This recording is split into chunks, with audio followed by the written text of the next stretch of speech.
প্রিয় দেশবাসী, সেই সাথে বিশ্ববাসী, মুসলমান ভাইদের প্রতি রইল আমার সালাম, আসসালামু আলাইকুম। হিন্দু ভাইদের প্রতি রইল আমার আদাব। অন্যান্য জাতি গোষ্ঠী ভাইদের প্রতি রইল, ভাই বোনদের প্রতি রইল আমার আন্তরিক শুভেচ্ছা।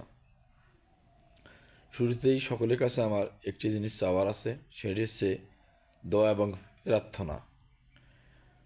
আমাদের জননেত্রী, দেশনেত্রী, আপসের নেত্রী, সাবেক সফল প্রধানমন্ত্রী বেগম খালেদা জিয়া ভীষণভাবে অসুস্থ। আসুন আমরা তার সুস্থতার জন্য প্রার্থনা করি, দোয়া করি। আল্লাহ যেন অতি তাড়াতাড়ি তাকে আমাদের মাঝে ফিরিয়ে দেন। কারণ সে হচ্ছে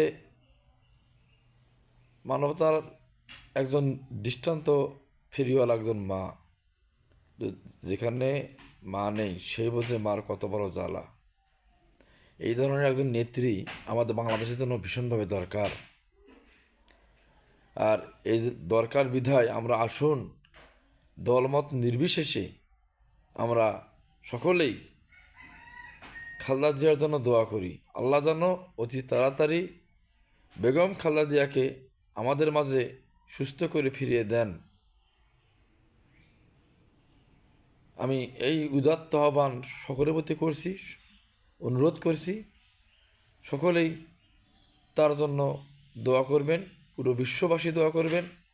যে যেখান থেকে পারি, মুসলমান, হিন্দু, বৌদ্ধ, খ্রিস্টান, যে যেখান থেকে পারি আমরা তার জন্য দোয়া করব। আল্লাহ যাতে তাকে অতি দ্রুত সুস্থ করে দেন। আমিন।